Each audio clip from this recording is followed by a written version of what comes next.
জন্য। আপনারা মনে করবেন না দেশ স্বাধীন হয়ে গেছে আর আমরা একেবারে নিরাপদ হয়ে গেছি।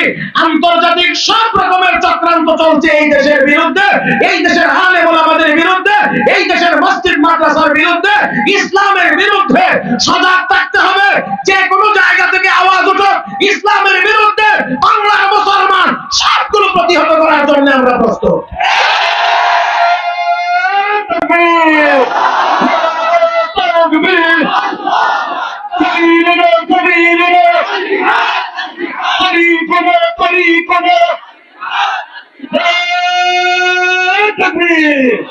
থামেন থামেন, এই মরা স্লোগানে হবে না, এই স্লোগানে হবে না, হবে না, হবে না, হবে না, হবে না।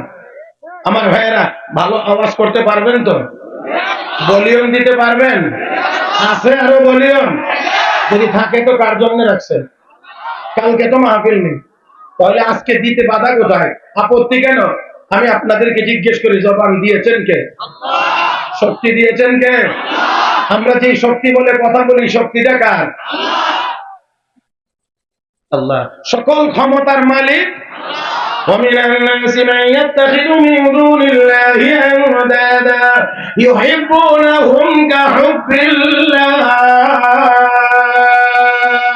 والذين آمنوا أشد حبا لله ولو يرى الذين ظلموا إذ يرون العذاب أن القوة لله جميعا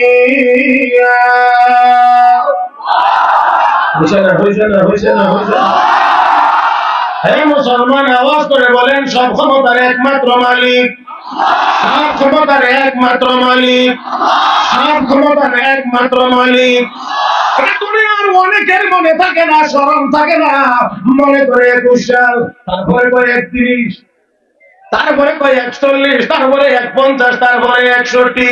এত স্বপ্ন দেখে আমার আল্লাহ কয় না না না, আমার চূড়ান্ত ফয়সালা যখন চলে আসবে 45 মিনিট সময়ের বেশি দেওয়া হবে না।